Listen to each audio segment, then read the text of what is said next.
Hey YouTube, so I understand that creating a resume all the way from blank page to completion can be a pretty monstrous task.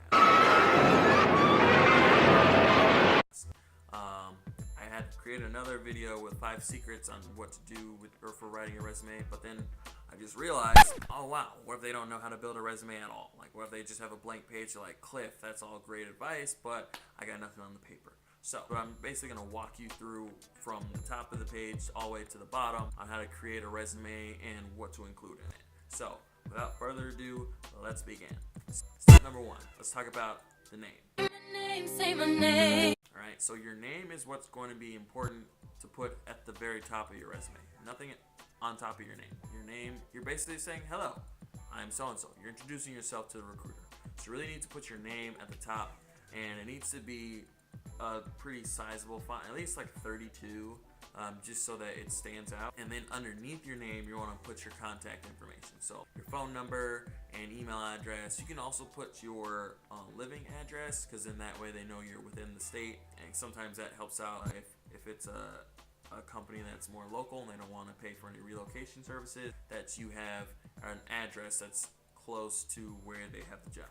And you really want to try to put in this contact information on one line, maybe 2 if you have to, but really try to just get it all on one line, so it's just like your name and your contact information, so you're not taking up too much white space. What do I mean by white space? White space meaning, look at your blank document, right? You got nothing on it. So if you put in a bunch of enters, like you keep going down, you have a lot of space that you're wasting that you can use for other sections like your education and experience and skills.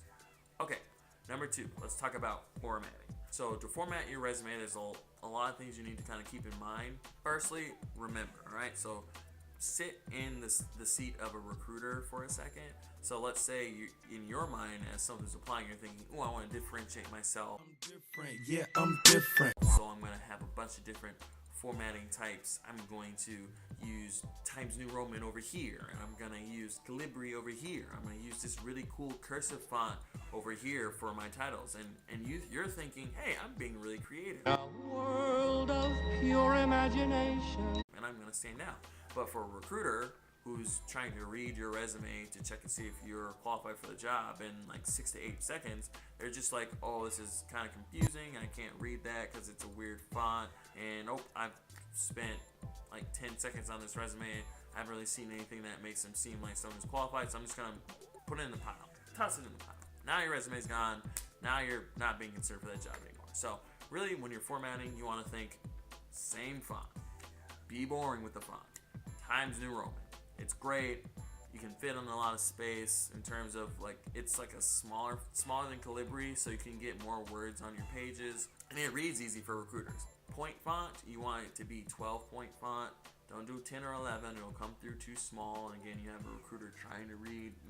I mean, they can read it, but they're going to take more time. They're not going to read as much.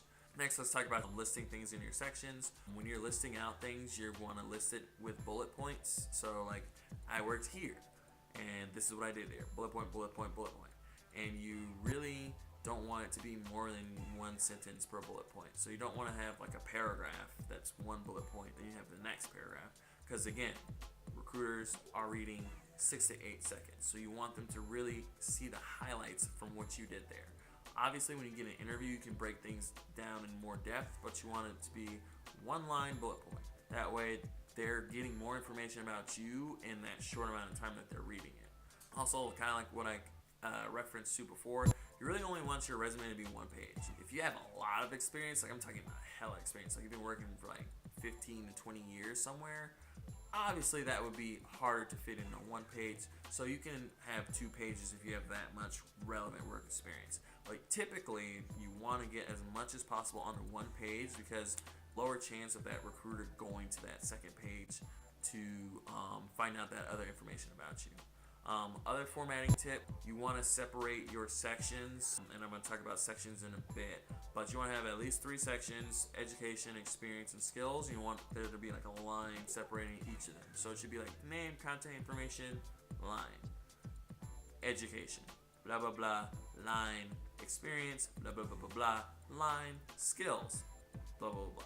Alright, so that way everything is succinctly separated into different areas, and a recruiter can be like, this is where I learn about his education. This is where I learn about her experience. This is where I learn about what they do as far as skills are concerned. So this next part is step tip 2.5. Alright, I'm calling it 2.5 because I'm really just going to be addressing something that a lot of people include on a resume, which is your objective. An objective section is cute, but is totally not necessary. Matter of fact, you low-key will be wasting white space unless you are very clever and come up with an amazing one-liner.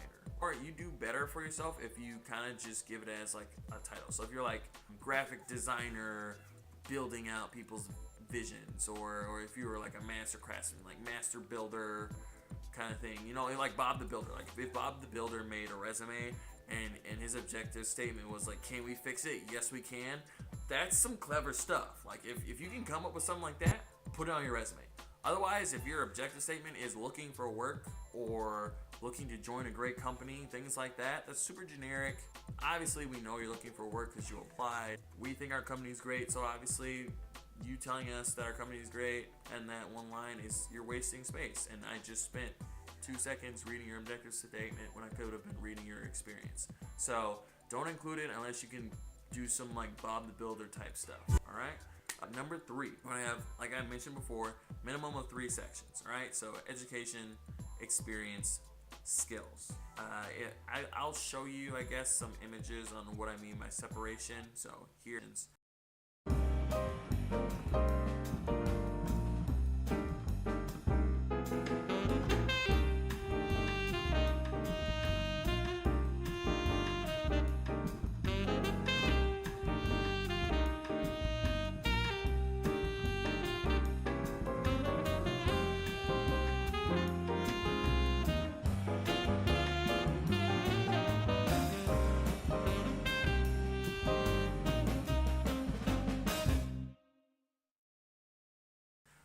now let's get specific on what goes into each section. So let's call this 3.5.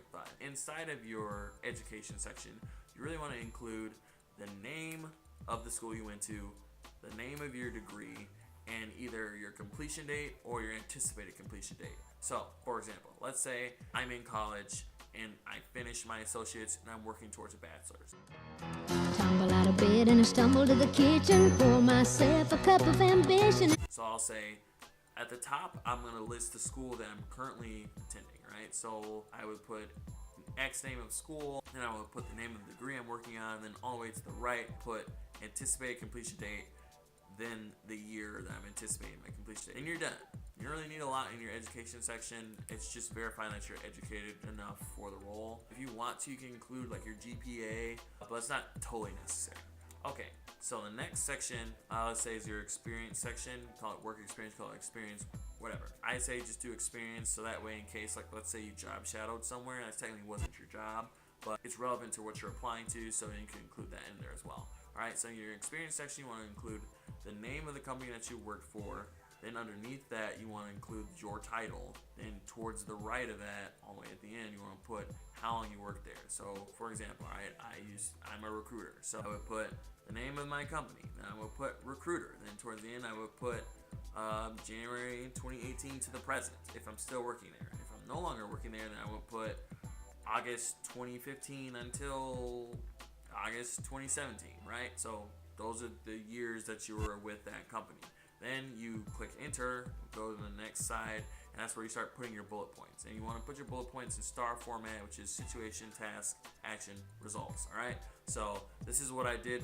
This was what I was instructed to do while I was there. These are the actions I took in that role, and then these are the results that I got. You want to at least include at least 2 results that you got. So it's like money saved, things made more efficient. If you had to create anything like a web page, if you had to manage people, things like that. Like include the results from what you were doing, right?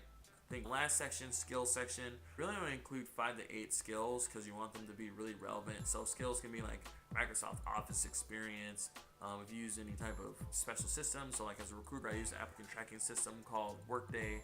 So I would include Workday. Other skills, so like those are kind of hard skills that I kind of just mentioned. Softer skills like leadership, Wakanda forever! teamwork, communication. Chicken fingers. Clyde to glide. Those are all well and good.